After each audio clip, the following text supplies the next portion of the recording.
Este evento, que es la última de las conferencias que se están realizando en este ciclo de conferencias intitulado El Derecho Procesal Penal como Ciencia, como Arte y como Filosofía.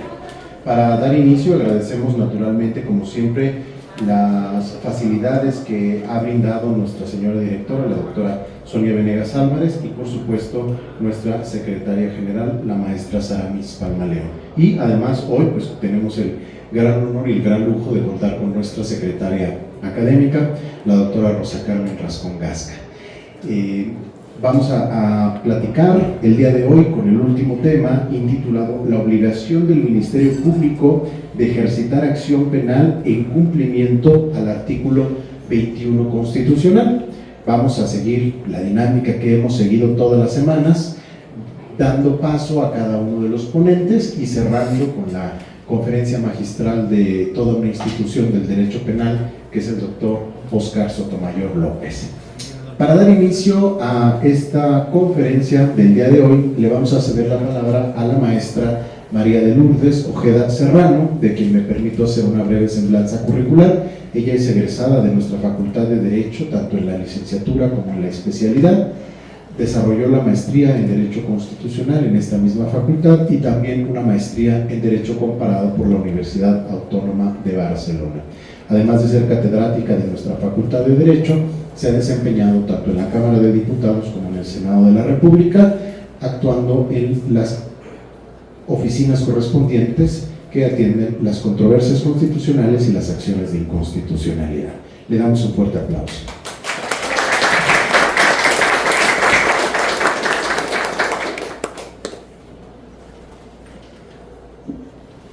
Muy bien, muchísimas gracias. Muy buena tarde al auditorio que nos acompaña y muchísimas gracias, por supuesto, al gran y magno presidium que nos acompaña el día de hoy.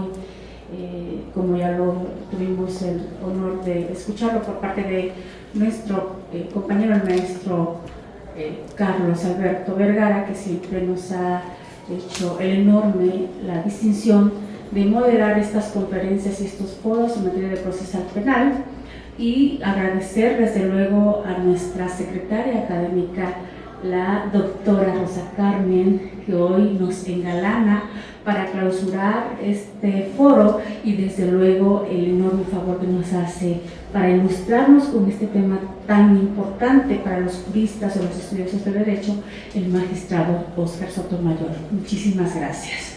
Bien, el tema que hoy nos tiene aquí reunidos es el ejercicio de la acción penal del Ministerio Público con fundamento en el artículo 21 constitucional, que le corresponde, que es una facultad pues que le ha dado nuestra Carta Magna al Ministerio Público de llevar a cabo esta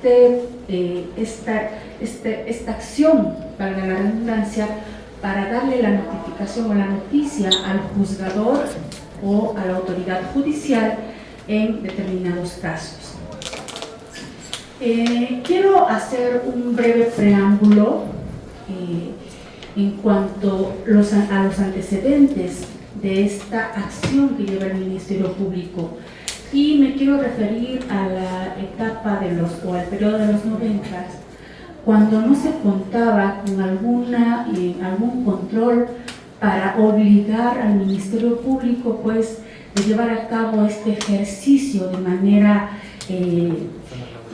práctica, para que la víctima no se quedara sin esa atención de justicia.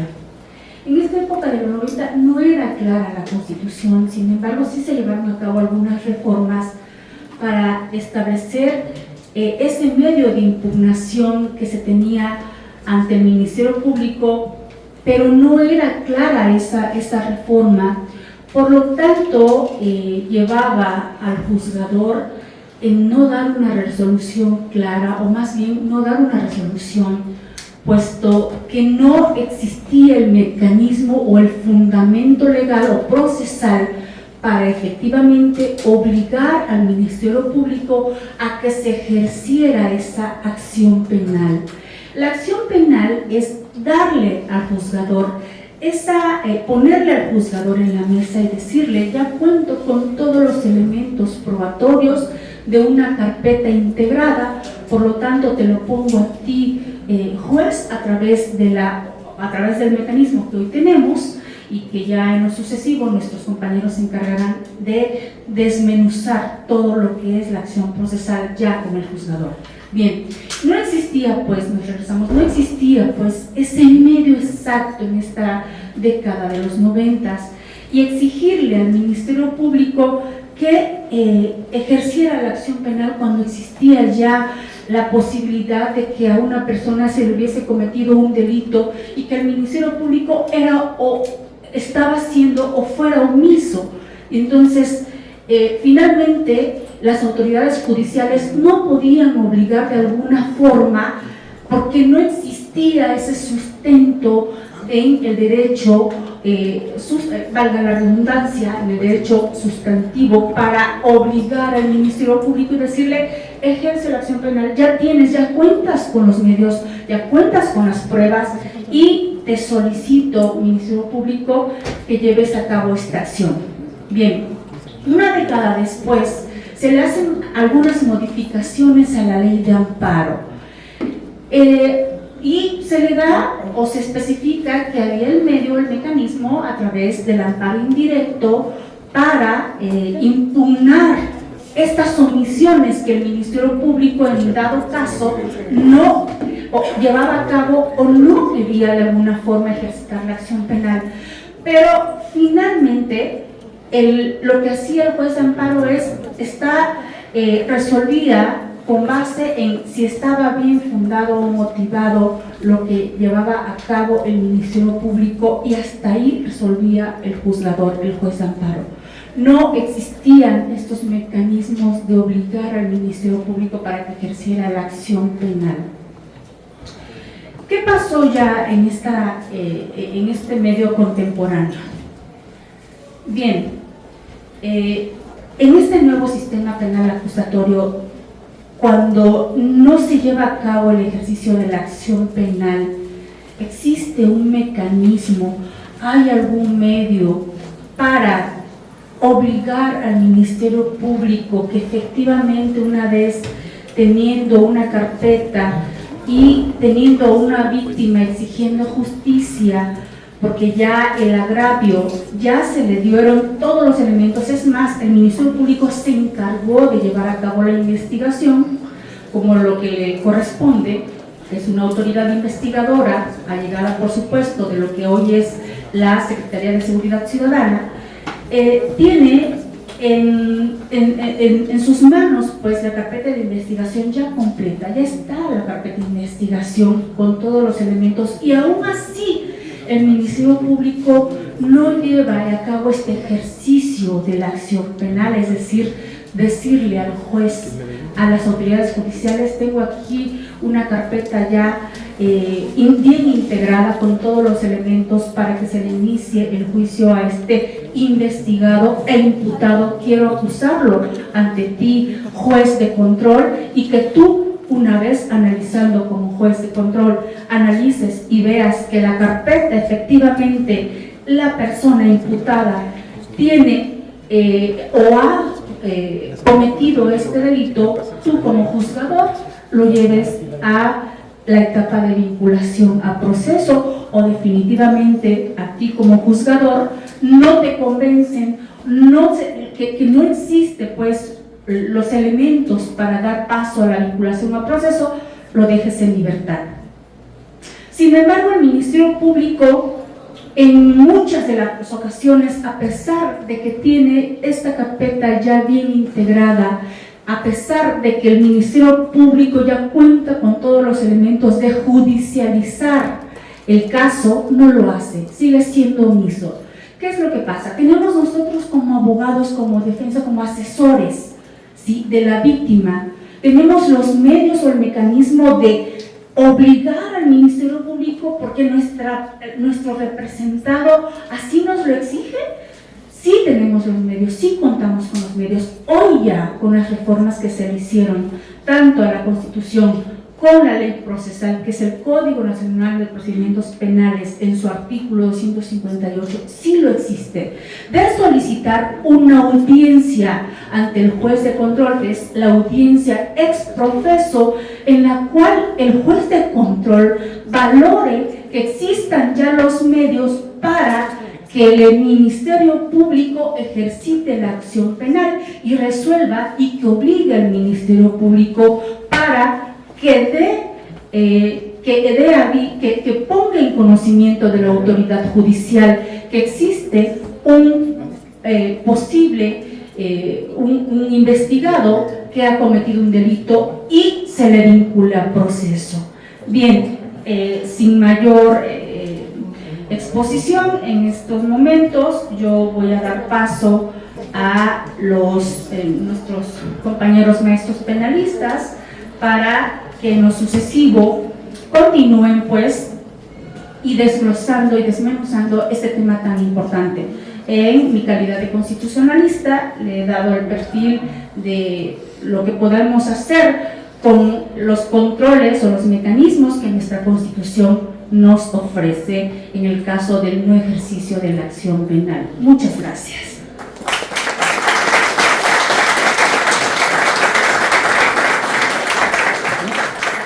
Agradecemos mucho la intervención de la maestra María de Lourdes Ojeda Serrano, quien por compromisos académicos en unos momentos se va a tener que retirar.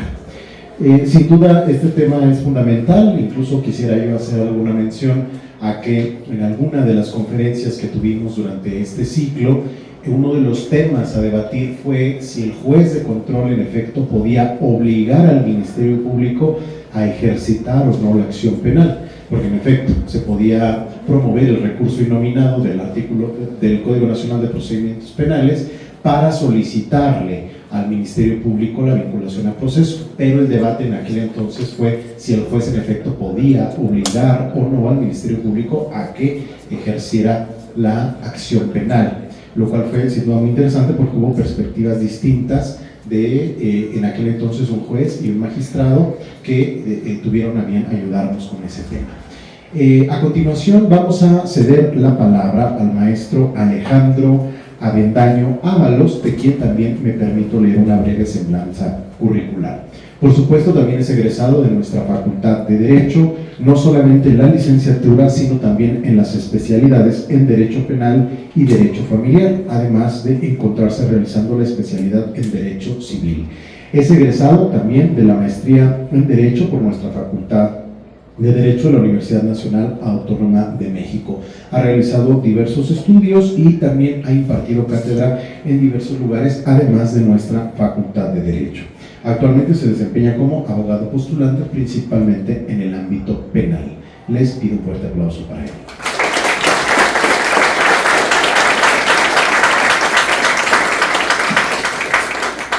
Bueno, ¿qué tal? Muy buenas tardes, buenas noches a todos los presentes, a mis compañeros en esta mesa. Doctora Rascón, gracias por estar con nosotros. A todos los que también nos acompañan, es un privilegio poder compartir la mesa con intelectualidades de gran talla en esta facultad y en el mundo entero. Bueno, yo quisiera comentar sobre tres aspectos brevemente que de alguna manera serían todo lo contrario. O sea, ¿hay una obligación del Ministerio Público de ejercer la acción penal? ¿Sí o no? Bueno, ese es un dilema que se tendría que pues analizar a profundidad, y desde luego que hay una evolución de criterios al respecto. En mi vida práctica, en el ejercicio profesional que yo he tenido, por ejemplo, como asesor jurídico de la víctima o ofendido, me ha pasado cuando ya integrada la carpeta de investigación, busco ahora sí que el Ministerio Público se obligue a ejercer la acción penal, que judicialice ante juez de control, es decir, que solicite, se genere una audiencia inicial, muchas veces sin detenido, desde luego, y que se pueda pedir una orden de aprehensión o no, dependiendo la necesidad de cautela que pueda existir en la forma de conducción del imputado ante el juez. Y me he encontrado con esta situación de que está integrada la carpeta de investigación y por alguna razón el Ministerio Público me dice, no tengo tiempo. Si tú tienes prisa para que se ejerza la acción penal, por el tipo de hecho que se está investigando, puedes interponer la acción penal privada. Recordemos que en la acción penal privada se puede dar en supuestos de delitos culposos, delitos de querella, delitos patrimoniales sin violencia, que establece la ley. Vamos a suponer un caso de lesiones culposas por hecho de tránsito. Entonces, me he encontrado con esa problemática como asesor jurídico. Me dice, bueno, pues entonces hazlo tú. Y es cuando te enfrentas al desafío de ¿qué voy a hacer? Voy a promover los medios de impugnación, como decía la maestra Ojeda, o en este caso, por el tipo de hecho, voy a iniciar la acción penal privada. Desde luego que siempre hay que estar bien preparados para una acción penal privada, porque pues, no solamente es que se solicite, se ejerza la acción penal privada, sino también en la audiencia inicial te hagas cargo de todo, es decir, desde si es una con formulación de imputación, pues tengas que comunicarle tú mismo como asesor jurídico en la propia audiencia al imputado los hechos que fueron materia de la investigación, la clasificación jurídica preliminar de ese hecho, las circunstancias de modo, lugar y tiempo que fueron motivo de la investigación, quiénes son las personas que ponen en su contra. Y tienes que, desde luego, también continuar con la solicitud de vinculación a proceso, exposición de datos de prueba, en fin. Entonces, si estuvieras preparado, pues adelante. Si no estás preparado, yo creo que hay que tener mucho cuidado y poder optar por alguna impugnación, si es el caso. A mí me tocó un asunto en el cual, ahí en la Miguel Hidalgo, pues realmente se trató de una situación de que el Ministerio Público no quería, y al final del día pues pudimos hablar con fiscal y se pudo.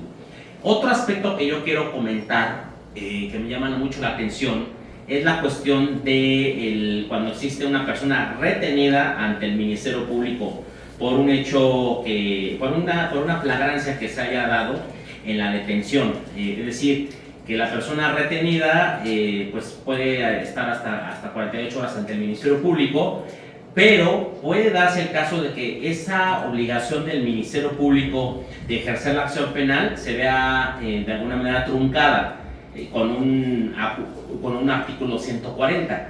¿Qué dice el artículo 140 del Código Nacional? Pues que si no es un hecho que amerita la prisión preventiva oficiosa y no hay un riesgo de que se da la fuga, un riesgo para afectación a víctimas ofendidos o un riesgo para obstaculización de la investigación, pues no hay necesidad de retenerlo y no hay necesidad de mandarlo ante el juez detenido. Entonces ahí puede aplicarse un 140 y entonces esa obligación del Ministerio Público pues, poderse evitar. También igual con algún acuerdo reparatorio que se pueda dar, pues eso se da muchísimo. Estas situaciones son importantes en la vida diaria del abogado y qué bueno que al final del día pues, mis compañeros van a seguir exponiendo estas cuestiones que se derivan de la obligación del Ministerio Público, pero yo quería comentar esto que yo he visto en la vida práctica con ustedes, ¿sí? De que nos vemos obstaculizados como asesores jurídicos, incluso también en el plazo de retención, regresando a ese ejemplo, en el plazo de retención de hasta 48 horas, uno como asesor jurídico dice, bueno pues si no vas a ejercer la acción penal, entonces ¿qué vas a hacer? Bueno, lo dejo en libertad. Pero el asesor jurídico tiene que estar muy atento a si se cumple en los términos del artículo 140, que es decretar una libertad porque no existe ningún riesgo de fuga, riesgo de obstaculización de investigación o riesgo de afectar a víctimas, ofendidos o testigos. Pues yo quería comentar esas cuestiones para que se sometan a su consideración y desde luego al escrutinio que se puede hacer en esta comunidad jurídica. Muchas gracias.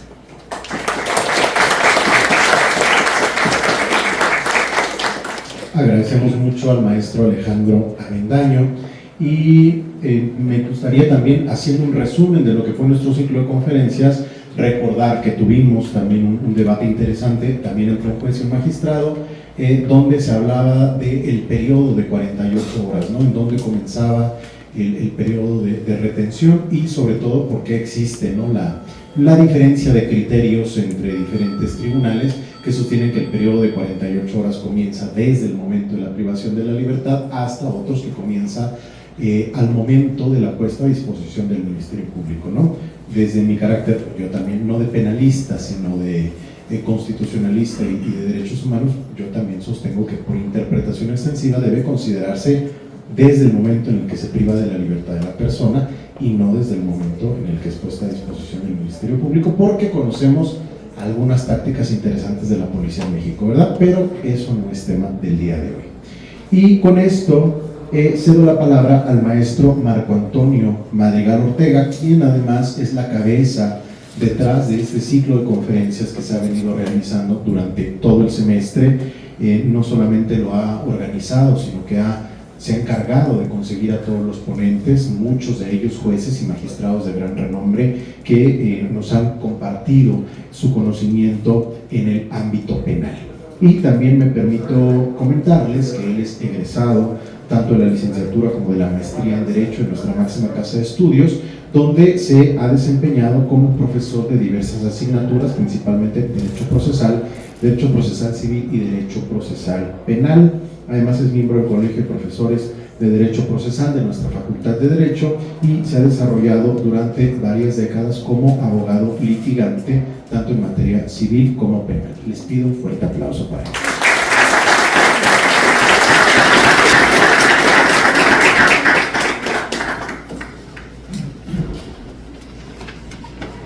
Bueno, pues muchas gracias a todos ustedes que son el motivo de este ciclo de conferencias que hoy vamos a cerrar. Por supuesto, agradezco de antemano a todos aquellos que tuvieron la disposición de estar presentes con nosotros y que ahorita forman esta mesa. Quiero comentar cuál es el antecedente de tratar este tema. En el sistema inquisitorio penal, para hacer un preámbulo a esto, teníamos que el Ministerio Público como representante social era quien encabezaba el ejercicio de la acción penal y de hecho se tenía en el ideario colectivo jurídico que se tenía el monopolio del ejercicio de la acción penal. Hoy en día no podemos decir que tenga el monopolio del ejercicio de la acción penal, puesto que efectivamente se cuenta con el ejercicio de la acción privada. Sin embargo, como bien se comentó, se trata de delitos menores de orden culposo, por lo tanto no me haré cargo de ellos porque en la realidad, en la materialidad, generalmente llegan a acuerdos y no tienen mayor trascendencia. Me enfoco principalmente a la mayoría de delitos que no están dentro de ese ámbito. Entonces, el Ministerio Público representa aparentemente a la sociedad. Quiero precisar, el Ministerio Público se ve como institución, pero voy más allá, quiero hablar de las personas que encarnan la institución del Ministerio Público y siempre he considerado que el exceso de poder generalmente corrompe. Es así como en muchas ocasiones tuvimos en el anterior sistema que no se podía dar cabida a que la víctima interviniera. De hecho, se prestaba a una situación de coadyuvancia que tampoco era una coadyuvancia eficaz, en tanto que teníamos que llevar los escritos para que el Ministerio Público los autorizara, los hiciera suyos y entonces pudiera tener esa participación, digamos, medianamente activa dentro de un procedimiento de orden penal. De tal manera que seríamos sujetos al Ministerio Público que fuera titular de esa actividad que en favor de la víctima se pudiera desarrollar dentro de un procedimiento.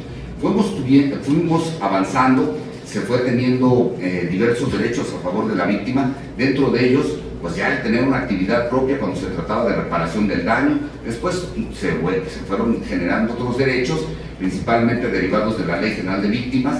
Luego se fueron teniendo otros derechos, como bien se mencionaron, dentro de las impugnaciones que se daba, porque tampoco tenía posibilidad de impugnar vía amparo, y se ha ido dando de manera progresiva.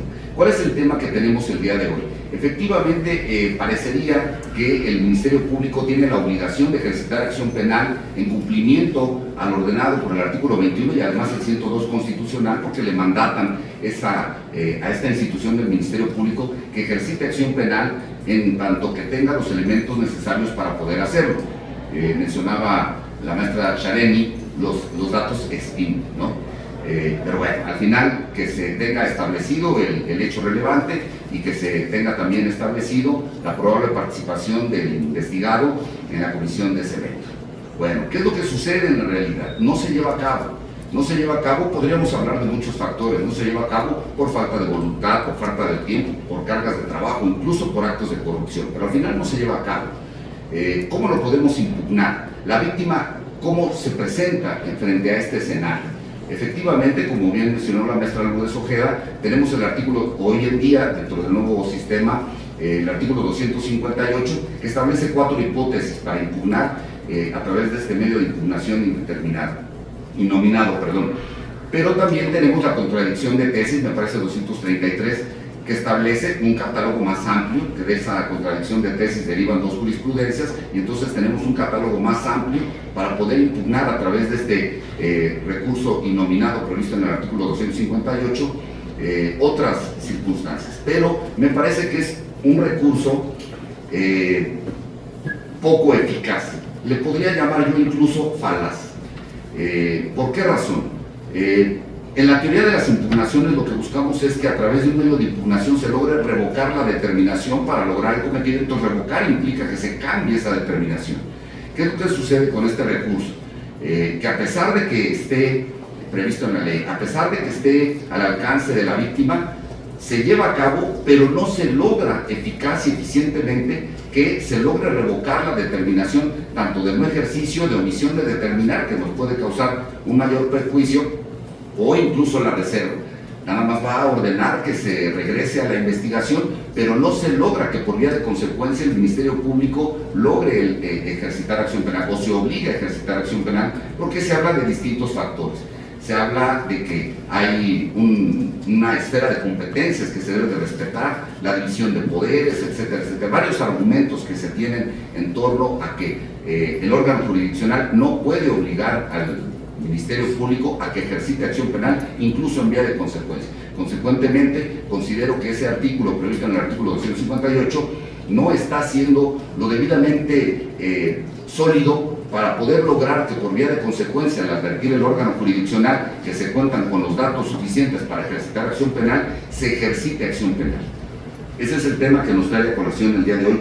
Yo considero que ya por vía de legislación, ya por vía de jurisdicción, es decir, a través de diversos criterios jurisprudenciales, podríamos ampliar todavía más la eficacia de ese recurso 258 para que, una vez que el órgano jurisdiccional lograra someter a través del control horizontal en la audiencia de debate que prevista en ese artículo 258, que se encuentran establecidos los elementos suficientes para ejercitar acción penal a través de la audiencia inicial, se lograra por vía de consecuencia que el juez de control ordenara al Ministerio Público generar audiencia inicial. Considero que así debería de ser y ese es el motivo de este diálogo que tenemos en esta mesa el día de hoy. Muchas gracias a todos ustedes.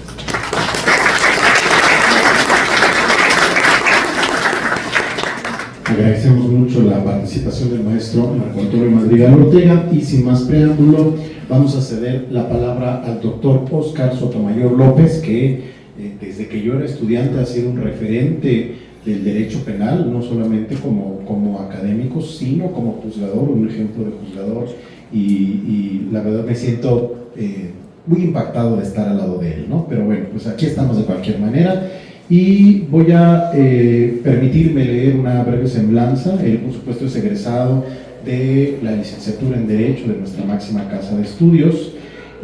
Obtuvo además la medalla al mérito universitario Gabino Barreda. Por supuesto es doctor en Derecho, además de haber recibido un doctorado honoris causa. Es profesor de las materias práctica forense de amparo, juicios orales en la Facultad de Derecho, definitivo por concurso de oposición. Ha dado clases en muchos lados, evidentemente, además de haber publicado una vasta obra bibliográfica sobre derecho procesal penal, sobre derecho procesal, sobre juicios orales en un nuevo sistema acusatorio y oral y, por supuesto, práctica forense de amparo. En el 2009 fue aceptado en sesión del 5 de agosto por el Pleno del Consejo de la Judicatura Federal como juez de distrito en materia mixta, con publicación en el Diario Oficial de la Federación. Esto pues de alguna manera una breve semblanza y les pido un fuerte aplauso para ello.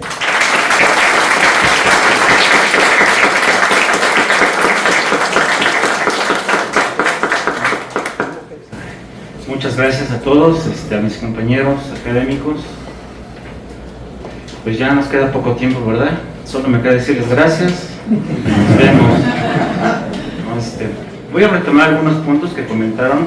Siempre cuando me invitan a participar en una conferencia, me auxilio siempre de un proyector, porque me gusta llevar una metodología, una cronología.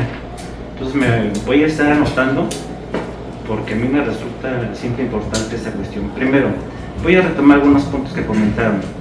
Desde el título, me dicen, la obligación del Ministerio Público de ejercer o ejercitar la acción penal. Bueno, a mí me llama la atención porque creo que desde el título, particularmente, creo que es incorrecto, porque este Ministerio Público no tiene la obligación de ejercer, porque me da a entender que tiene la obligación de que todo lo que llega a sus manos lo tiene que judicializar. Pues imagínense, quien tiene experiencia, ya sea como abogados postulantes o como juzgadores, nos damos cuenta que hay muchas personas que también son inocentes y que en su momento se ejerció o se ejercitó la acción penal.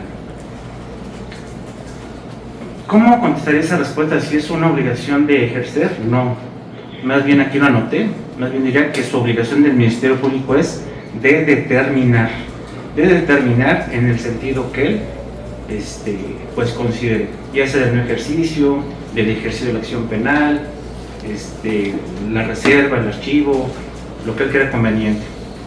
Esas resoluciones o esas determinaciones hoy las vamos a encontrar en el numeral 20, apartado C, fracción séptima de la Constitución. Es un primer punto que tocó nuestra maestra, que ya se retiró. Después nos habla de una definición. También ahí tengo un comentario igual personal. Más que definir la acción penal, tenemos sendos criterios que nos establecen que más que definir la acción penal, tiene tres etapas. Es la que investiga, la que persigue y la que acusa. Incluso desde el sistema mixto, anteriormente ya se hablaba de ese criterio, donde el Ministerio Público tiene que investigar, perseguir y acusar. ¿Por qué se divide la acción penal en esas fases? Porque esta representación social, entre sus facultades, es la de reclasificar el delito. Si no tuviera esas facultades de reclasificar el delito o esta acción penal no se pudiera dividir, pues obviamente se dejaría en estado de indefensión a la víctima.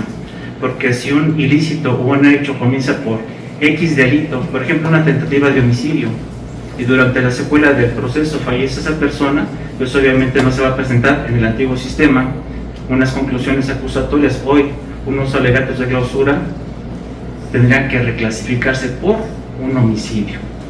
Entonces, la acción penal pues es un derecho propiamente que tiene el Ministerio Público. Voy a ir retomando algunos puntos. La acción la tenemos que ver primeramente como un derecho público subjetivo que en su momento surgió en nuestra Constitución, desde 1857, pasa a 1917 propiamente.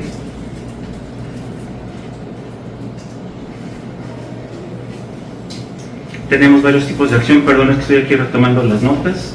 Tenemos varios tipos de acción. Ustedes conocen lo que es la acción civil, la acción constitucional, y mis compañeros que dan juicio de amparo, porque es una negación a la venganza privada. Y en materia penal tenemos, valga la redundancia, la acción penal, cuyo monopolio, como ya comentó mi compañero maestro, ahora no es exclusivo del Ministerio Público.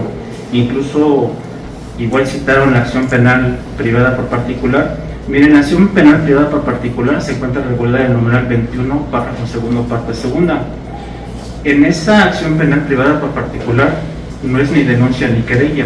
Se presenta una solicitud directamente ante el juez de control, pero desafortunadamente los requisitos que exige son letra muerta. ¿Por qué? Porque prácticamente las víctimas tienen que saber nombre y domicilio de la persona que lo agredió, testigos. La víctima tiene que comparecer a la audiencia inicial y es quien prácticamente tiene que formular la imputación en compañía del Ministerio Público. Pero bueno, ya me estoy desviando a un tema más complejo. Me hablaban de antes de las reformas. Me dice, antes de las reformas no se tenía un medio para acudir o impugnar esta práctica del Ministerio Público. Igual, respetuosamente voy a hacer otro comentario. Miren, antes de las reformas de 6 y 10 de junio del año 2011, principalmente la de 10 de junio propiamente, en el sistema mixto, sí se tenía un medio. ¿Cuál es? El juicio de amparo.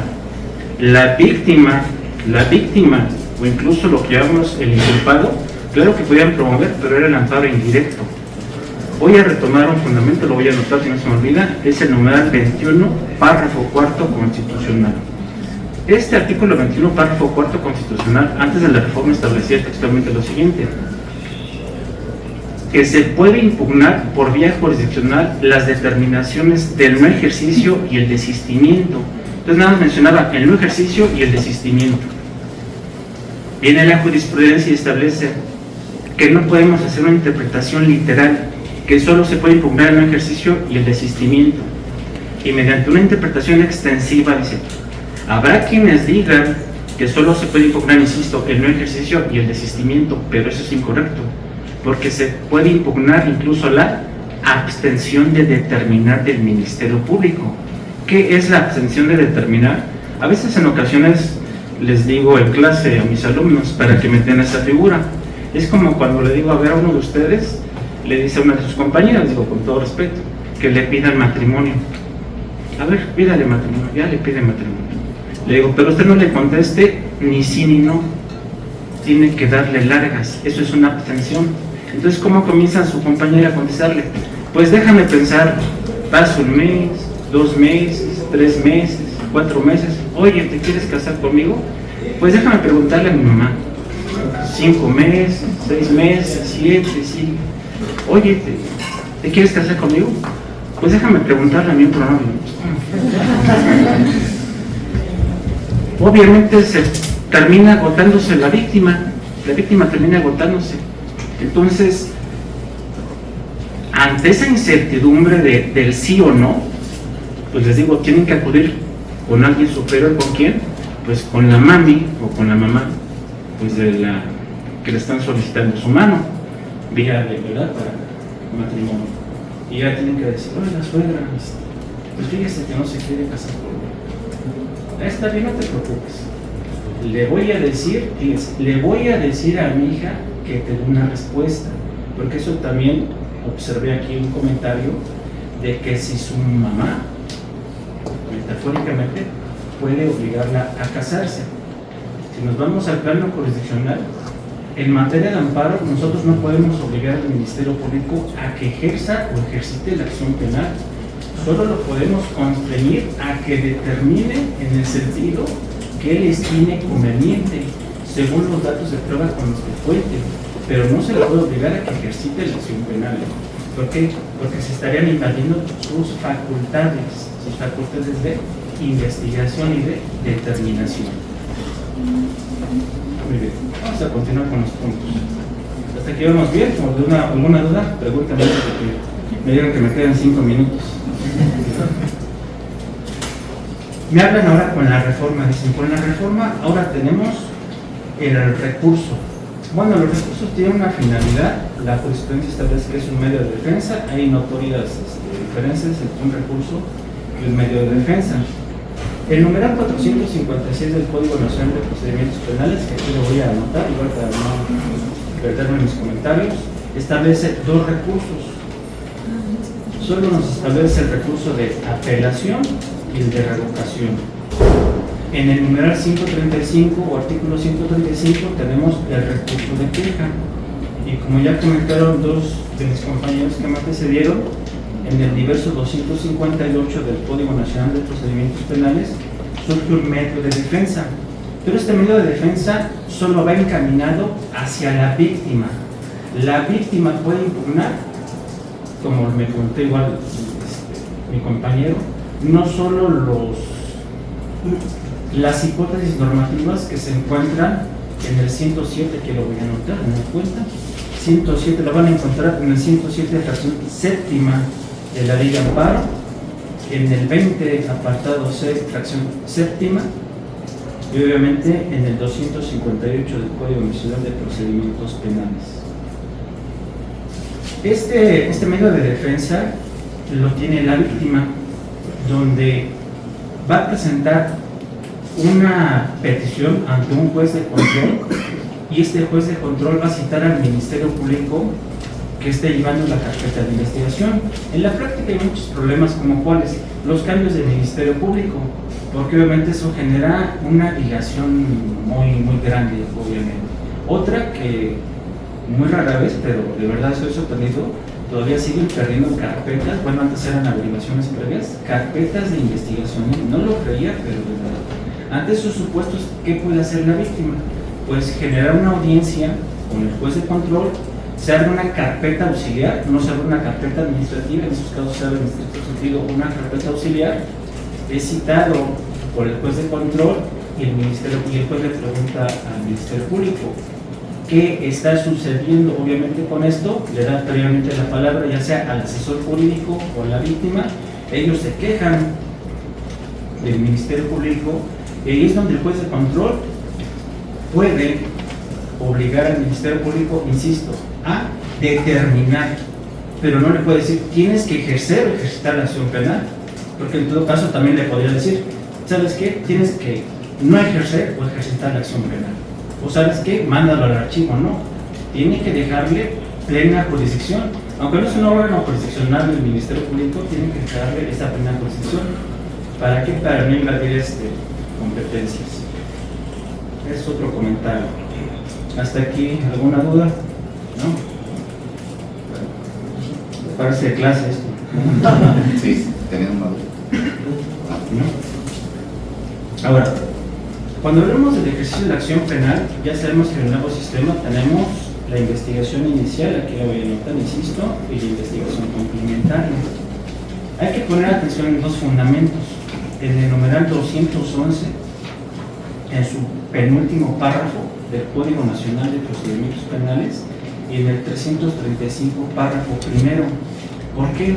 Porque el 211 alude a cuando el Ministerio Público ejerce o ejercita la acción penal. ¿Cuándo ejerce o ejercita la acción penal el Ministerio Público? Y nos da 4 supuestos. 3 supuestos nos envía al 141 del Código Nacional de Procedimientos Penales. ¿Qué establece este 141 del Código Nacional de Procedimientos Penales? Las formas de conducción de un imputado a proceso. ¿Cómo se conduce un imputado a proceso? Pues una citación para audiencia de imputación, por una orden de comparecencia o por una orden de aprehensión. En esos 3 supuestos, el numeral 211 que estoy comentando establece que el Ministerio Público ejerce o ejercita la acción penal. Y el 4º supuesto es cuando pasa una persona con detenido ante el juzgado propiamente. Ahora, son 4. El 335 nos alude a la investigación complementaria, pero es bien interesante porque el párrafo primero, palabras más o palabras menos, establece que si el Ministerio Público encuentra elementos suficientes que se desprendan de la investigación que ya se llevó a cabo, podrá ejercer o ejercitará la acción penal. Entonces es muy interesante hablar de esta figura y un poco compleja, porque investigación inicial e investigación complementaria. Entonces, ojo, tenemos un primer ejercicio de la acción penal en la investigación inicial con las 4 figuras que les comenté, y tenemos continuar el ejercicio de la acción penal si el Ministerio Público encuentra elementos suficientes para formular acusación. La acusación es la primera fase de la etapa intermedia. ¿Cómo comienza la acusación? Bueno, la etapa de la fase intermedia con el pedimento de acusación y termina con el dictado del auto de apertura a juicio oral. Ahí tenemos la primera fase: investiga, persigue. La etapa persecutoria de la acción penal. ¿Con qué persigue? Con los medios de prueba que se ofrecen en la audiencia intermedia conforme al 334 del hecho ordenamiento que he estado citando, y con la etapa de juicio. Persigue y en su momento concluye o acusa esa acción penal con los alegatos. Hoy tenemos los alegatos de clausura, donde incluso puede reclasificar. Este Ministerio Público puede reclasificar y su fundamento es el 398. Cuando digo el 300, los que me conocen ahora ya no digo artículo, numeral, ordinal, saben que hablo de alguna disposición jurídica. 398 del Código Nacional de Procedimientos Penales.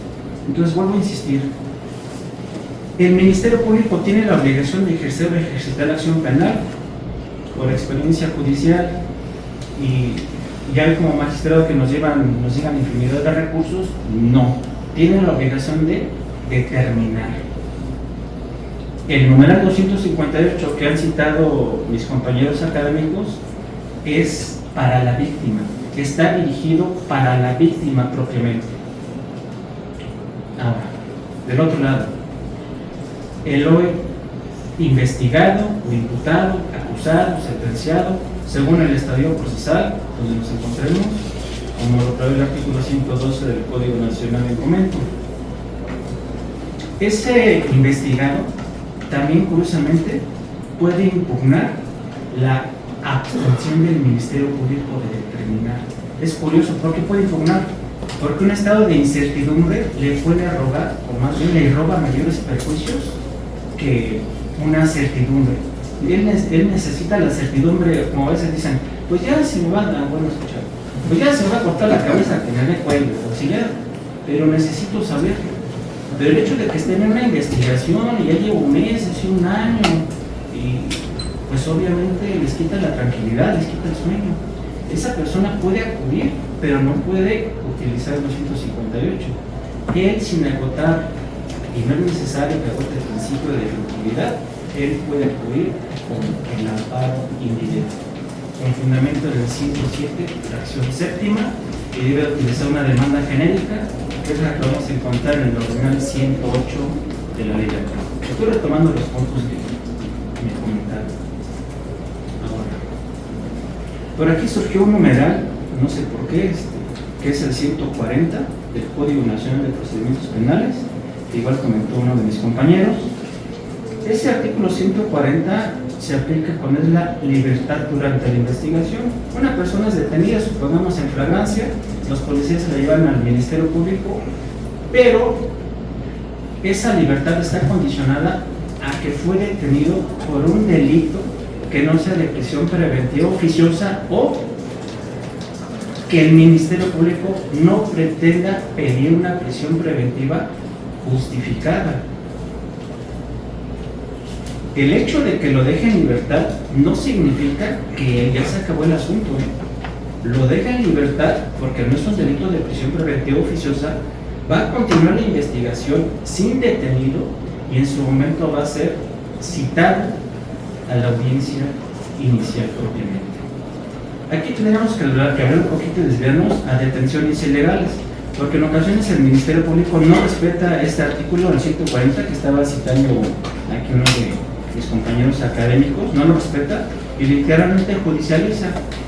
Y en ocasiones a mis alumnos les he proyectado videos sobre este caso, donde algunos jueces de control acertadamente no califican de legal a detención y le preguntan al Ministerio Público: oye, dame los datos jurídicos y dame los motivos por los cuales, porque me estoy percatando que no es un delito de prisión preventiva oficiosa, entonces dime tus argumentos por los cuales me vas a pedir una prisión preventiva justificada. No, pues no. ¿Y qué hace aquí? Es que es de otro turno. ¿Y usted qué? No, es que fue de no sé quién. Es que infinidad de derechos, perdón, infinidad de pretextos. ¿Qué hace el juez de control? ¿Qué hacen algunos compañeros? Los dejan en libertad acertadamente. Seguimos así con las pequeñas observaciones, perdón a mis compañeros. Hablar del monopolio, ya comenté del monopolio, las excepciones, efectivamente, también lo tiene nuestra Suprema Corte. Sistema mixto, bueno, este sistema mixto, miren, todavía no termina el sistema mixto. La ley de amparo en el diverso 173, y dicho ordenamiento que estoy comentando, regula incluso todavía violaciones procesales del activo sistema. Apartado A del diverso 173 es para el sistema mixto y el apartado B es para el sistema de acusatorio y oral. Los que están en la práctica constante obviamente se han dado cuenta que se están extinguiendo los juzgados y las causas penales, que así se denominaban, pues se están atrayendo por un solo juzgado, bueno, por los juzgados que están quedando. porque hay un gran retraso y una carga de trabajo que como no se imaginan. Y luego aquí vienen los problemas prácticos. Ejemplo rápidamente, ya casi para concluir. Resulta que por ahí hubo un caso, bueno, hay varios casos, donde apenas se le dio cumplimiento a una orden de aprehensión del año 2005. Estamos en el año 2024. En el 2005 todavía no se implementaba el nuevo sistema. Entonces vienen algunos y me dicen, no, que voy a invocar lo que más le beneficia al reo y quieren que se le copie con el nuevo sistema acusatorio y oral. Pero los artículos transitorios son muy claros. A pesar de que se le dio cumplimiento recientemente a esa orden de aprehensión, a él se le tiene que juzgar por el antiguo sistema. Pero siendo problema, ¿cuál? Que ya no hay los espacios que se tenían, porque ya tenemos pues salas de oralidad. Entonces pues se improvisan. Particularmente voy a aludir al Estado de México, donde en ocasiones pues hacen ese tipo de prácticas propiamente y los tienen que juzgar bajo el antiguo sistema, lo que era la averiguación previa, que se dicta el auto de tomar prisión, inicia la instrucción, las conclusiones, ya sea acusatorias, especificando el delito, extemporáneas, como sea, se dicta la sentencia, la apelación y el amparo directo. Entonces, es interesante todo esto. De la interpretación extensiva ya comenté un poco, de los recursos que comentaron mis compañeros igual, insisto, son 4, uno es considerado medio de defensa, revisión, queja, revocación y el recurso innominado que se encuentra en el diverso 258 del Código Nacional de Procedimientos Penales. Conclusión de todo esto. ¿El Ministerio Público tiene la obligación de ejercer o ejercitar la acción penal? Insisto, no, porque eso sería tanto como ligarlo a judicializar todo lo que pasara o llegara a sus manos. Si así tenemos un completo abuso de autoridad, en ocasiones igual a mis alumnos de forense de amparo, en la exposición filosófica les digo, ¿para qué se creó el juicio de amparo? Filosóficamente se creó para combatir los abusos del poder público. Entonces, si partimos ahora que todo se tiene que judicializar, pues imagínense los juzgados más bien cómo estarían los reclusores propiamente. Luego entonces, ¿cuál es la obligación? Concluyo, de determinar. Con eso termino mi ponencia y las observaciones a mis compañeros. Muchas gracias.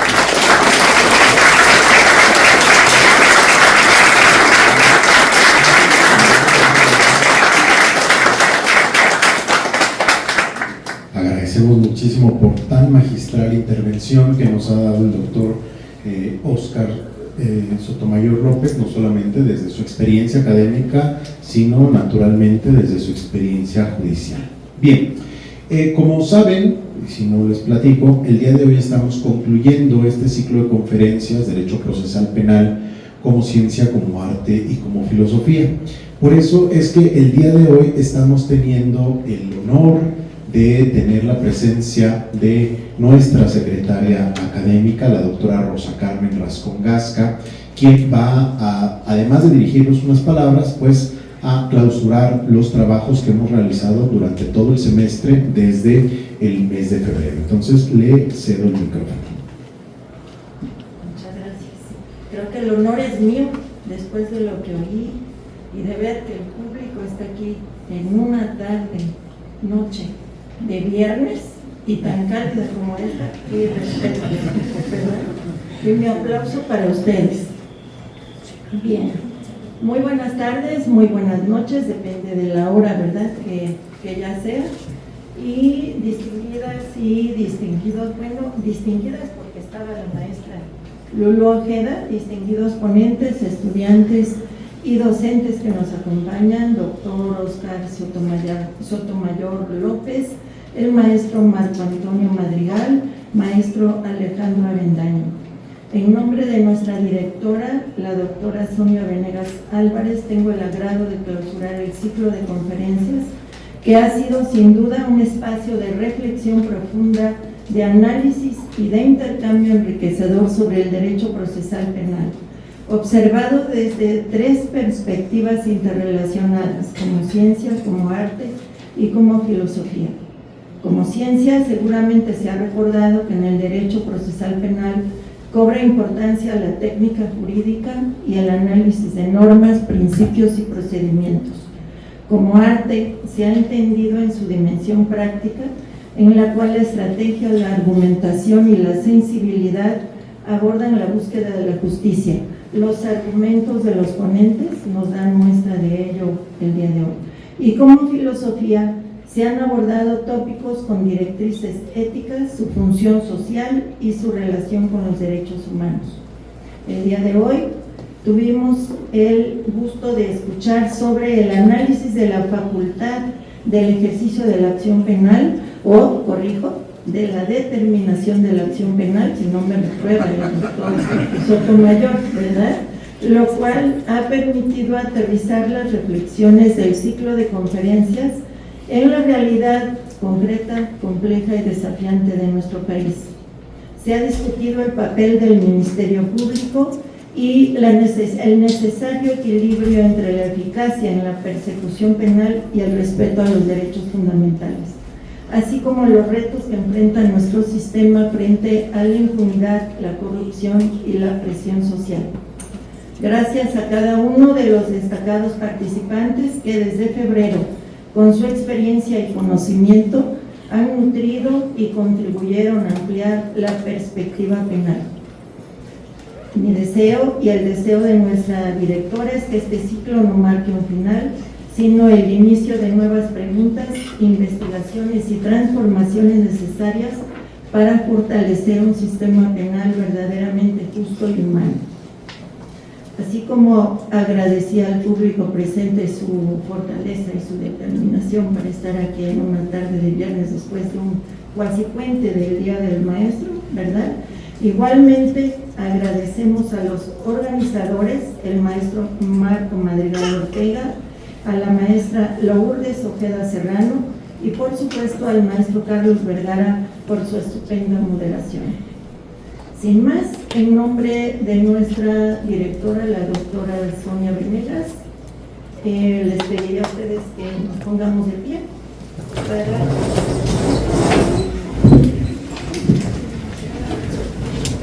repito, en nombre de nuestra directora, la doctora Sonia Venegas, a las 7:20 horas del día 16 de mayo de 2025, declaro clausurado el ciclo de conferencias El Derecho Procesal Penal como Ciencia, como Arte y como Filosofía.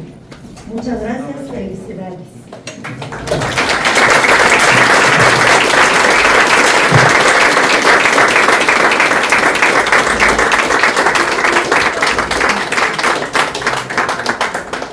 Agradecemos a todos su participación y les deseamos que tengan un excelente día.